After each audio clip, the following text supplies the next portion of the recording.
नमस्कार, मैं विनीता मिश्रा आप सभी दर्शकों का जिले के number 1 channel city news Muzaffarpur में स्वागत करती हूं। खबरों की ओर बढ़ने से पहले आइए एक नजर डालें आज की सुर्खियों पे। हेडलाइंस के प्रायोजक हैं नीलकमल एक्सक्लूसिव शोरूम। कोरोना संभावित तीसरी लहर को देखते हुए स्वास्थ्य विभाग है अलर्ट मोड पर।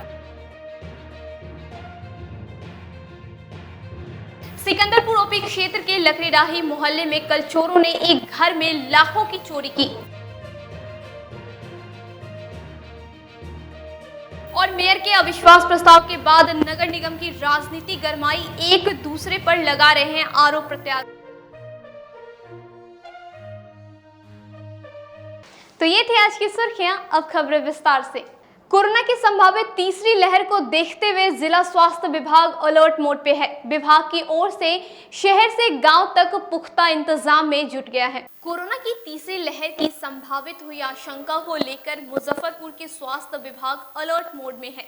तो कोरोना के प्रभावी चिकित्सा को लेकर के यहाँ पर किया गया पुख्ता इंतजाम, जिसमें कि शहरी क्षेत्र के ही साथ साथ में अब ग्रामीण क्षेत्रों के भी सभी पीएससी सीएससी ने विभाग में मरीजों के इलाज को लेकर के किए गए सभी तरह के बुनियादी इंतजाम की गई है। Civil surgeon doctor Vinay Kumar Sharma ने बताया कि मुजफ्फरपुर का स्वास्थ्य विभाग का तैयारी करीबन पूरा हो चुका है, जिसमें केंद्रों में कोरोना की दवाओं के साथ भी यहाँ पर भी ऑक्सीजन कंसंट्रेटर की व्यवस्था की जा चुकी है।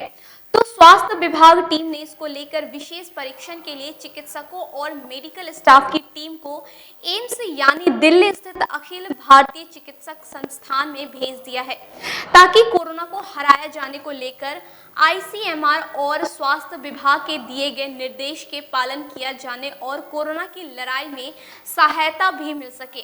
वहीं कोरोना को लेकर संक्रमण का खतरा नहीं बढ़े, इसको लेकर के भी अब यहाँ आने वाले बाहर के लोगों को लेकर उनके गंतव्य तक पहुँचने से पूर्व भी उनकी कोरोना जांच की जा सके और संक्रमण के शिकार व्यक्ति को रोका जा सके। इसके बाद जिले में संक्रमण के चेन को रोका जा सके।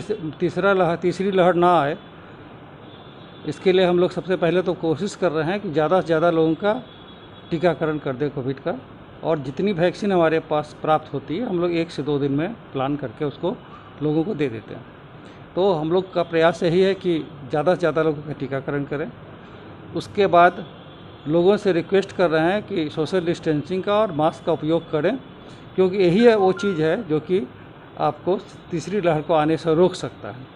और अगर तीसरी लहर आ ही गई तो अभी हम लोगों ने सारे सीएचसी और पीएचसी में ऑक्सीजन कंसंट्रेटर अवेलेबल करवा दिया है। वहाँ पर हर पीएचसी में 10 बेड जो है इसके लिए कोविड के लिए चिन्हित करके रखा गया है, जहाँ ऑक्सीजन की सुविधा रहेगी। और हमारा जो पहले से था एमसीएच बिल्डिंग, आपका तुर्की में हॉस्पिटल जो था और ग्लोकल हॉस्पिटल, ये सारे में बेड की सुविधा है। अभी सदर अस्पताल के जो कैंपस में और एसकेएमसीज में है ही, सदर अस्पताल कैंपस में एमसीएच बिल्डिंग है, उसमें बेड पर ही ऑक्सीजन देने की व्यवस्था हो गई है। ऑक्सीजन सब पीएसए प्लांट हमारा चालू हो गया है, इसलिए हम लोग पूरी तरह से तैयारी है हमारी। और अभी 2 डॉक्टर और 6 ए ग्रेड नर्स जो है एम्स में ट्रेनिंग के लिए गए हैं कोविड के ट्रीटमेंट के।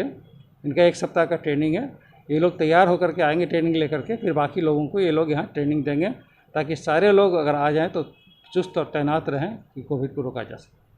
रेलवे स्टेशन और बस स्टैंड, रेलवे स्टेशन हम लोगों को अभी जो है यहाँ पर केसेज बहुत कम है, 2, 3, 4 इस तरह से केसेज निकलते हैं प्रतिदिन, जबकि हमारा जाँच 5000 से ज़्यादा हो रहा है प्रतिदिन।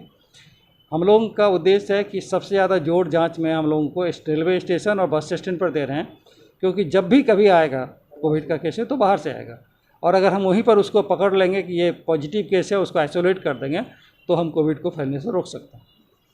वैक्सीनेशन की भी बीच में कमी चल रही थी, अभी भी वो चूँकि ये पूरे देश को भारत सरकार दे रही है, तो कई बार हो जाता है डिमांड अभी बहुत ज़्यादा बढ़ गया है, उस हिसाब से प्रोडक्शन उतना नहीं हो पा रहा है, तो थोड़ी कमी हो जाती है। लेकिन आ रहा है, 1 दिन 2 दिन पर वैक्सीन आ रहा है और हम लोग दे भी रहे हैं। रूरल एरिया में वैक्सीनेशन की रफ्तार काफ़ी स्लो है। नहीं, तो ये सरकार का प्लानिंग था, इसमें भी सरकार की ही प्लानिंग थी कि जब भी कोविड फैला है तो अर्बन क्षेत्र को ज़्यादा इफेक्टेड किया है, और अर्बन क्षेत्र से ही गांव में गया है। तो उनका प्लानिंग है कि हर हाल में 31 जुलाई तक हम लोग जो है अर्बन क्षेत्र में 100% करते हैं वैक्सीनेशन, क्योंकि अगर अर्बन क्षेत्र हो जाएगा तो फैलने का चांसेस कम जाएगा, क्योंकि गांव से भी लोग यहीं आते हैं सामान खरीदने के लिए, और बाहर से भी लोग आएंगे तो पहले रेलवे स्टेशन बस स्टैंड पर ही उतरेंगे। तो यहाँ के लोग अगर वैक्सीनेटेड रहेंगे और यहाँ इम्यूनिटी रहेगी लोगों में तो फैलने का खतरा इससे भी कम जाएगा। और इसके साथ साथ हम गाँव में भी कर रहे हैं, गाँव में नहीं कर रहे हैं ऐसी बात नहीं है। हमारा मुरौल जो है सो लगभग जो है हम लोग 100% करने की बात चले थे, और हम लोगों ने सर्वे करवाया है केयर और WHO के माध्यम से, तो अब जो रिपोर्ट आ रहा है वो 97% से ज़्यादा वहाँ पे इनोवेशन हो चुका है। एक सवाल सर, जो टीके वाली नाव जो अभी कटरा प्रखंड में चल रही है, जी। कई और प्रखंड है जहाँ बाढ़ प्रभावित है, क्या ये योजना आगे भी दूसरे नहीं, हम लोगों ने प्रशासन से बात की है, अगर हम लोगों को नाव अवेलेबल करवा देगा तो दिया जाएगा तो हम लोग जो है मेडिकल टीम वहाँ भी चला देंगे, वहाँ पर भी जो है हम लोग टीका वाली नाव की व्यवस्था करते हैं। मेयर सुरेश कुमार पर पार्षदों द्वारा अविश्वास प्रस्ताव लाने के बाद वार्ड संख्या 46 के पार्षद नंदू बाबू और नगर विधायक आमने सामने दिख रहे हैं। पार्षदों द्वारा मेयर सुरेश कुमार पर अविश्वास प्रस्ताव लगाने के बाद निगम की राजनीति में भूचाल आ गया है। नगर विधायक विजेंद्र चौधरी द्वारा समाज सेवी और वार्ड संख्या 46 के पार्षद नंदू बाबू पर फोन करके और आशीर्वाद मांगे जाने की बात कहे जाने के बाद नंदू बाबू इस बात का खंडन करते हुए कहा कि मैंने मुसहरी सीओ और नगर आयुक्त के रहने पर शहर के बाढ़ की समस्या को लेकर फोन किया था और नंदू बाबू को आशीर्वाद की जरूरत पड़ेगी, किंग मेकर की भूमिका में वह है और निगम की राजनीति में ध्यान है, शहर की बाढ़ की चिंता नहीं है। खैर, नगर निगम की राजनीति अभी जो है बिन बारात के शहनाई जो बजता है, अभी देखिए कि सारी मुजफ्फरपुर की 4-5 वार्ड की जनता बाढ़ में डूबी हुई है। 12, 13, 14, 15, 16 इस सारे वार्ड की जनता, कुछ 45, ये जो 5-6 वार्ड की जनता बाढ़ के पानी में डूबी हुई है, वो बाढ़ के समस्या से ग्रस्त है।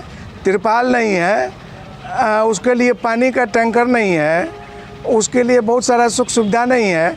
इसकी चिंता यहाँ के शहर के किंग मेकर को और बहुत सारे जो पदाधिकारी हैं नगर निगम जो पद पर हैं, पदाधिकारी नहीं जो पद पर हैं, उनको चिंता नहीं है। लेकिन मैं आज भी आया हूँ, ये जो 5-6 वार्ड में मैं पता करते रहता हूँ, उनसे बात करता हूँ और बात करके उनकी जो समस्याएं हैं उसके लिए मैं नगर निगम अभी आता हूँ कि नगर आयुक्त से मिल करके। उस दिन भी मैं आया था तो ये टैंकर और चलंत शौचालय वगैरह की व्यवस्था के लिए मैं आया था। आज भी मैं उसी के लिए आया हूँ कि नगर आयुक्त महोदय से बात करके और SDO साहब से और CO से बात करा करके लाइजन करके उन लोगों को कहीं दिक्कत नहीं हो, बाढ़ पीड़ित जनता को, इसके लिए मैं आया था। और जहाँ तक सवाल है चुनाव का जो नगर निगम की समस्या है, इस समस्या के बारे में मेरा कहना है कि ये जो अभी जो किंग मेकर जो हैं, ये इनको चिंता होनी चाहिए थी बाढ़ पीड़ित। इनको अभी मैंने फ़ोन किया था यही बाढ़ पीड़ितों की समस्या के लिए 4-5 दिन पहले। अभी देखिए ऐसे ये तिकड़मबाज आदमी है कि हमने फ़ोन किया बाढ़ पीड़ितों की, CO और SDO ने कहा जरा विधायक जी से भी बात कर लीजिए। तो इनको हम फ़ोन लगाए तो अब उस मेरे फ़ोन का अभी लोग कह रहे हैं कि देखिए नंदू बाबू मेरे आशीर्वाद के लिए हमको फ़ोन करते हैं और हमारी पीछे में शिकायत करते हैं। तो नंदू बाबू को विजेंद्र चौधरी अभी ये जो सो कॉल्ड किंग मेकर हैं, तथाकथित किंग मेकर और इस शहर के जनप्रतिनिधि अभी इस हैसियत में नहीं है कि नंदू बाबू को उनके आशीर्वाद की ज़रूरत पड़ेगी। वहीं इस पूरे मुद्दे पर कहा कि मेयर का कार्यकाल सिर्फ 8 महीने का बचा है, अविश्वास प्रस्ताव पर नहीं है, शहर के विकास पर सब मिलकर काम करना चाहिए। कि आपस में अविश्वास प्रस्ताव के मामले में दोनों वापस ले लें और वापस लेकर के काम में लगे। 8 महीना काम का समय बचा है। इस समय में यदि काम होगा तो जनता प्रसन्न रहेगी, तो आगे भी चुनाव में मौका देगी। जनता के कष्ट का समय है, बाढ़ का समय है, पानी जमाव का समय है, सफाई का समय है, तो प्रदूषण गड़बड़ हो रहा है। मुजफ्फरपुर में काम डेवलपमेंट का होना है स्मार्ट सिटी को लेकर के, तो सब काम में बाधा आएगी। इसलिए हम अपील करेंगे सब लोगों से कि सब लोग मिलजुल करके काम आगे बढ़ावें, जिससे कि मुजफ्फरपुर का विकास हो सके और जनता के दिल में नगर निगम का अच्छा नाम हो।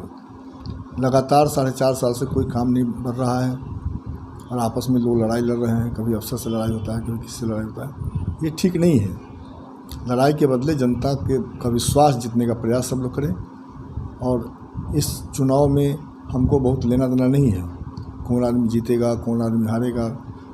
पहले हम विधायक नहीं थे तो पार्टी बन जाते थे, अब विधायक हैं, सब हमारे 48 पार्षद हमारे हैं, इसलिए हम इस झंझट से मुक्ति चाहते हैं। जो सलाह लेने आएंगे उनको सलाह भी देंगे कि सब लोग मिल करके काम करें।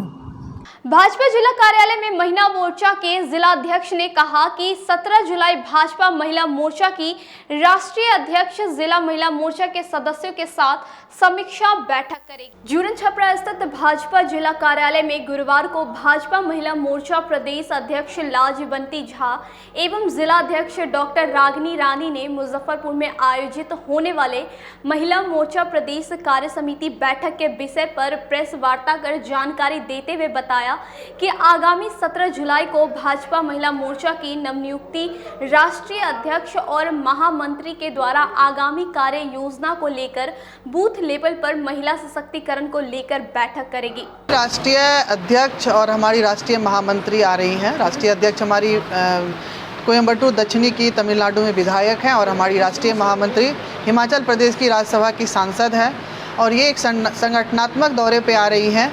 अभी उन्होंने जब से कार्यभार लिया है पूरे भारत के सभी राज्यों में जाके अपना एक भ्रमण कर रही हैं, सभी राज्यों के संगठन के साथ अपनी बैठक कर रही है, आगामी कार्य योजना पे चर्चा कर रही है।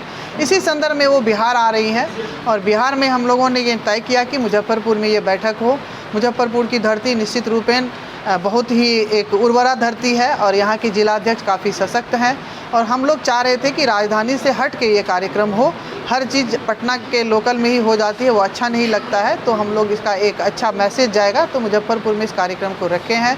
उनका मुख्य रूप से उद्देश्य है जो यहाँ के संगठन की महिलाओं के साथ बातचीत करना, हमारी जो सभी जिलाध्यक्ष है उनके साथ उनको रूबरू करना, प्रदेश की जो महिला मोर्चा की टीम है उनके साथ उनका साक्षात्कार होना और आगामी क्या कार्य योजना करके महिला मोर्चा बिहार में मजबूत हो, हर एक बूथ तक उनकी पहुंच हो, वो सशक्त हो, इन विषयों पे वो चर्चा करने आ रही है। वहीं जिला अध्यक्ष रंजन कुमार ने बताया कि भाजपा ही एक ऐसा मात्र दल है जो महिलाओं के सशक्तिकरण पर सबसे अधिक बल दे रहा है। सशक्तिकरण को लेकर के भारतीय जनता पार्टी सदैव तत्पर रहती है, जिसका सबसे आपने अभी ज्वलंत उदाहरण देखा। एक साथ 11 महिला का देश के कैबिनेट में शामिल होना अपने आप में बहुत बड़ी बात रखती है। आज तक हिंदुस्तान के इतिहास में इस तरह की घटना पहले नहीं घटी है कि 11 महिला एक साथ कैबिनेट में हो। ये हमारे देश के यशस्वी प्रधानमंत्री नरेंद्र भाई मोदी जी के ही सरकार में हुई है और आगे भी नारी सशक्तिकरण के लिए जितने भी कार्यक्रम हैं भारतीय जनता पार्टी चला रही है और चलाती रहेगी। LIC प्रधान कार्यालय में लाइफ इंश्योरेंस एजेंट फेडरेशन ने अपनी 20 सूत्री मांगों को लेकर धरना दिया। कोरोना अवधि में हुए अभिकर्ताओं की मृत्यु पर परिजनों को 1 करोड़ की राशि सहित 20 सूत्री मांगों को लेकर गुरुवार को रमना स्थित LIC के प्रधान कार्यालय के मुख्य द्वार पर life insurance agent federation of India के सदस्यों के द्वारा धरना प्रदर्शन किया गया। वहीं संगठन के सचिव अमरनाथ प्रसाद ने कहा, अपने चार्टर ऑफ डिमांड को लेकर देशव्यापी अभिकर्ता पूर्व में विश्राम दिवस मनाया था। हमारा आंदोलन पूर्व अनुशासन और कोविड-19 प्रोटोकॉल का पालन करते हुए मनाया जा रहा है, लेकिन प्रबंधन मूल समस्याओं के प्रति उदासीन एवं संवेदनहीन बने हुए हैं। अभिकर्ता एवं उनके आश्रितों के समक्ष भुखमरी की समस्या आन पड़ी है। हम सभी त्रस्त होकर जिस प्रबंधन के लिए मेरा अभिकर्ता भाई 1956 से आज तक अपना खून पसीना एक करके जिस भारतीय जीवन बीमा निगम को सींचा और सींच के आज उस मुकाम पर पहुंचा दिया कि दूसरा कोई इसके टक्कर में नहीं है, लेकिन आज प्रबंधन का हम अभिकर्ताओं के साथ ये स्थिति है कि वो सौतेलापन व्यवहार किए जा रहे हैं। पॉलिसी होल्डर के लिए हम लोगों का डिमांड है कि उसका गारंटेड बोनस हो। ये कोविड पीरियड में जो पॉलिसी लैप्स हो गई है, बिना कोई लेट फाइन के, बिना कोई फॉर्मेलिटी के उसका एक्सेप्ट किया जाए। जो लोन लिए हुए हैं लोन का इंटरेस्ट माफ़ किया जाए और कम किया जाए। अभिकर्ताओं के बच्चों का जो ऑर्फन हो गए हैं, जो इस अभी कोविड काल में 3000 से ऊपर अभिकर्ता मरे हैं, जबकि बिहार गवर्नमेंट कोविड से मरने के बाद 4 लाख रुपया का सहयोग राशि देता है। और आज प्रबंधन में आज अभिकर्ता अपना जीवन व्यतीत कर दिया, सारा समय व्यर्थ कर दिया और मरने के बाद उसके परिवार को ऑर्फेन लोग छोड़ देता है, कोई सहयोग नहीं होता है। आज मेडिक्लेम का हम लोग प्रीमियम देते हैं, उसके बावजूद भी हम लोगों को कैशलेस सुविधा नहीं होती है। क्या रणनीति है इसको लेकर आगे? रणनीति यही है कि हम लोग अपना मांग रखे हुए हैं, मांग के आलोक में हम लोग अपना धरना प्रदर्शन 16 जून से हम लोग स्टार्ट किया, 24 जून तक लगातार अपना विश्राम दिवस मनाया। उसके बाद काला बिल्ला लगा के सांकेतिक हड़ताल हम लोग मना रहे हैं और हर महीने के 15 तारीख और अंतिम तिथि को पूर्णतः लॉकडाउन करेंगे, पूर्णतः बीमा। जब पिछले काम का नाम नहीं तो नए बीमे का काम नहीं।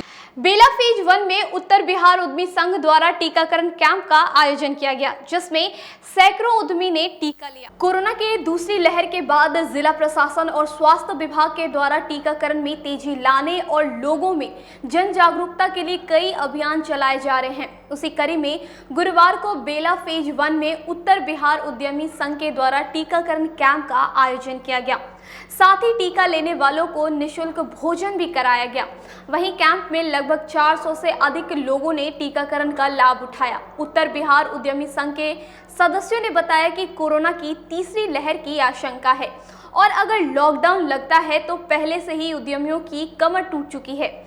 ऐसे में अगर सभी कर्मचारी और श्रमिक टीकाकृत हो जाते हैं तो फैक्ट्रियां बंद करने की नौबत नहीं आएगी, क्योंकि कोरोना से बचने का एकमात्र जरिया टीकाकरण ही है, जिसे लेकर उत्तर बिहार उद्यमी संघ के बैनर तले 2 दिवसीय टीकाकरण कैंप का आयोजन किया गया है। यहाँ के उद्यमियों के लिए भी और उनके अंदर में जो कार्यरत यहाँ कर्मचारी लोग हैं उन लोगों के लिए भी, ताकि लोग सुरक्षित रह सकें।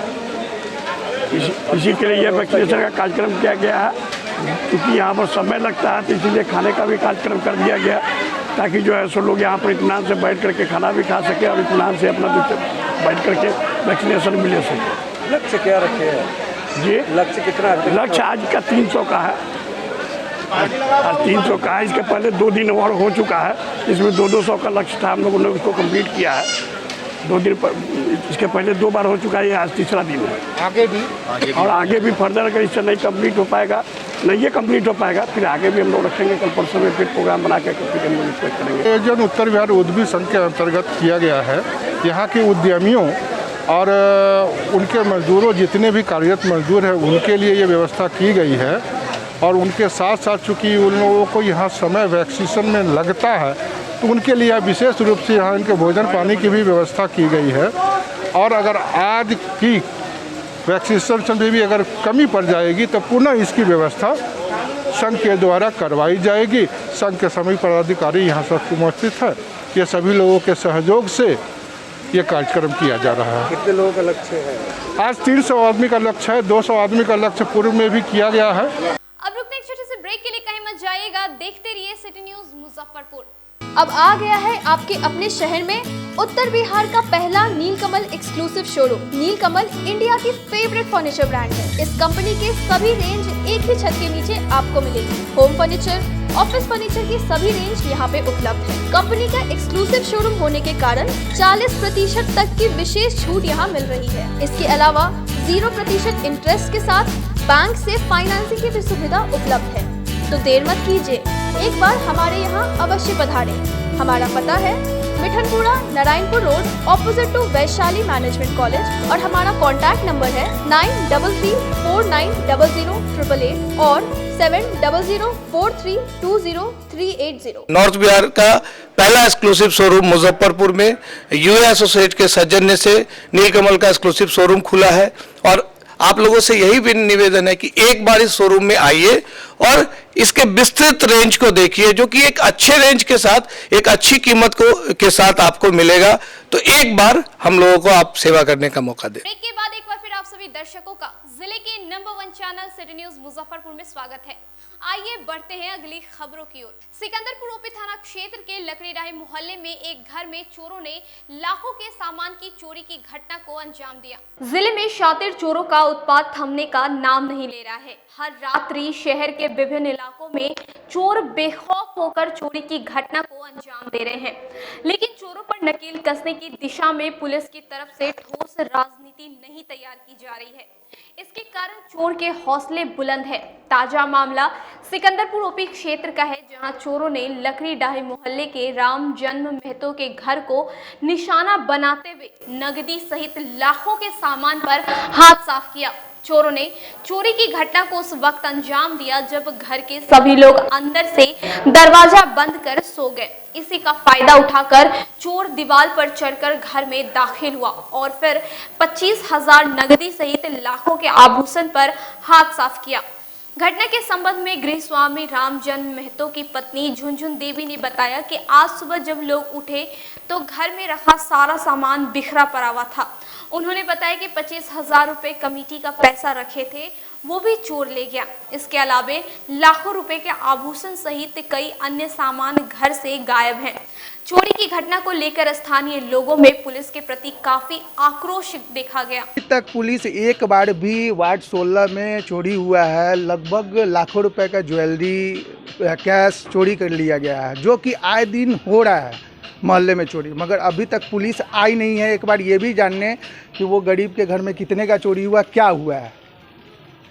सीसीटीवी में भी देखा गया है चोरों का फेस वगैरह, क्लियर दिखाई दे रहा है कि सारा कुछ कैसे गया है, कैसे चोरी हुआ है, ये सारा कुछ देखा गया। उसके बाद भी यहाँ के लोग गए हैं थाना पे कंप्लेन करने के लिए, तो वो भी अभी तक नहीं आया। 11 बजे रात में मुन्ना जी का दुकान पर शायद दवा लेके, उसके बाद हम 12 बजे सो गए। छोटा वाला लड़का यहाँ नहीं था, उसको आने में लेट हो रहा था, तो हम लोग ऐसे ही सुतल रहे, हम लोग सो गए। मेन गेट लगा दिए और घर का दरवाज़ा खुला था। और उसके बाद पैसा हम देखे कि बैग में है, तो बैग अंदर घुसा दिए। मेरी बहू सीरियल देख रही थी, वो जैसे बैग उठाई है, अथी मोबाइल उठाई है, तो पता चला कि मोबाइल अथी हेडफोन और मोबाइल है ये नहीं है।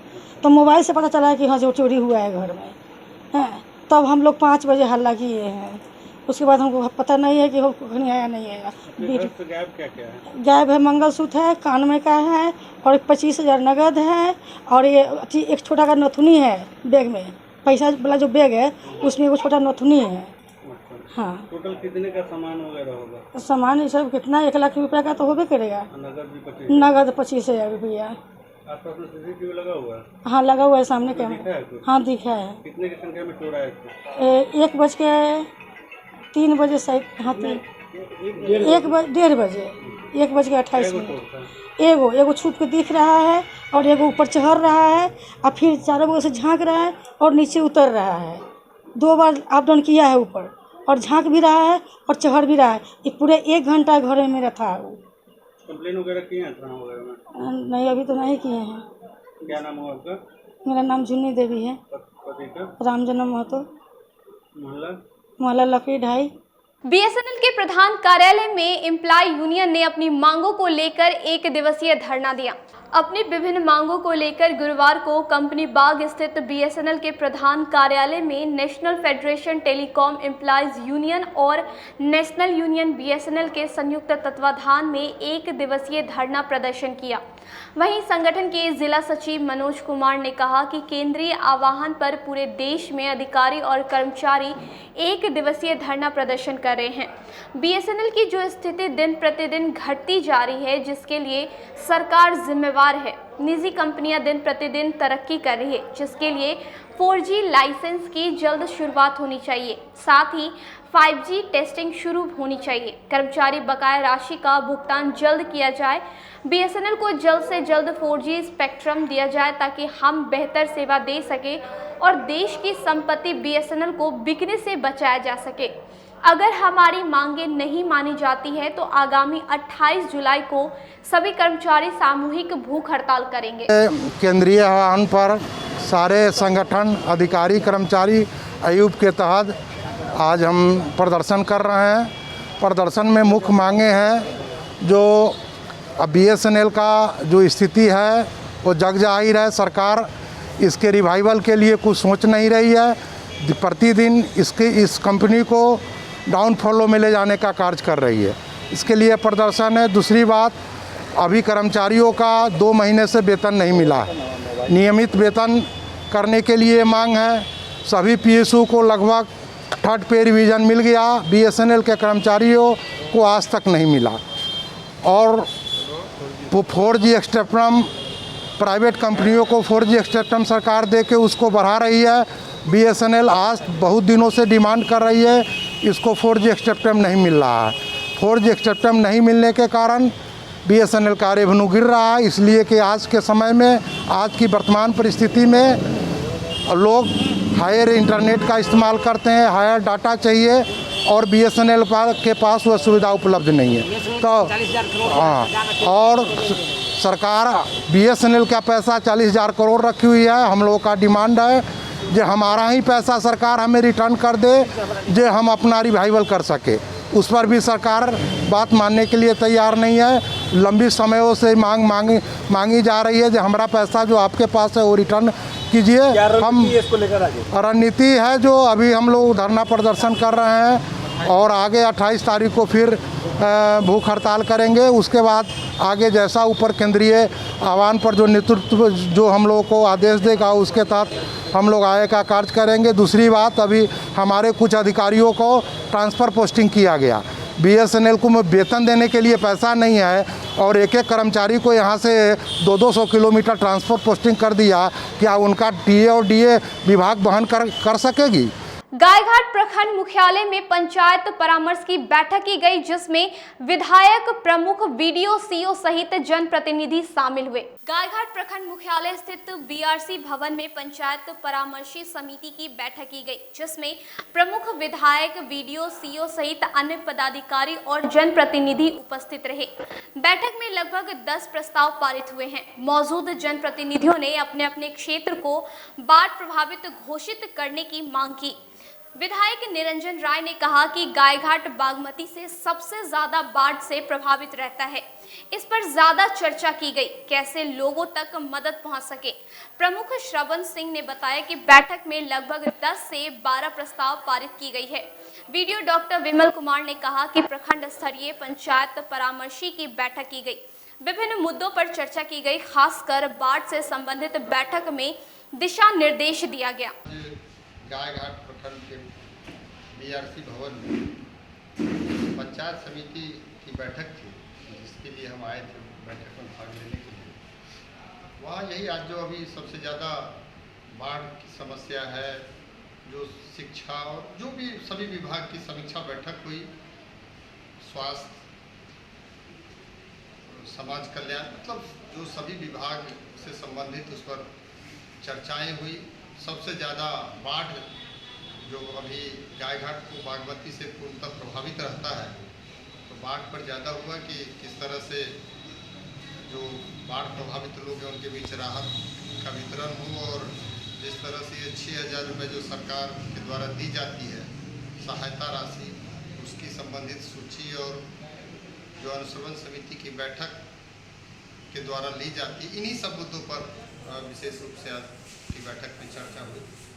पंचायत परामर्शी प्रखंड स्तरीय परामर्शी समिति की बैठक हुई, जिसमें माननीय विधायक महोदय, माननीय अध्यक्ष महोदय, परामर्शी समिति, विभिन्न पदाधिकारी, सदस्यगण सभी लोग उपस्थित थे। विभिन्न मामलों पर बातचीत हुई और जो भी समस्याएं हैं खासतौर पर बाढ़ से संबंधित हुई, उसमें जो भी अनुश्रवण समिति से पास कराया गया लिस्ट आना है, उसमें बहुत सारे पंचायत के आ गए हैं, कुछ के बाकी भी हैं। समिति का पहला बैठक था, इसमें ज़्यादा बाढ़ पर उनका सूची नहीं आया, उस पर विशेष बहस हुआ। 2 दिनों के अंदर में सारी सूची उपलब्ध कराने के लिए बोला गया है पंचायत को।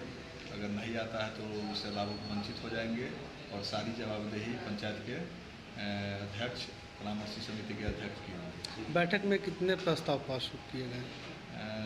मुख्य 10-12 प्रस्ताव पारित हुए हैं, जिससे मुख्य 2। आज के लिए बस इतना ही। अब मुझे और मेरी पूरी न्यूज़ टीम को दीजिए इजाजत। नमस्कार।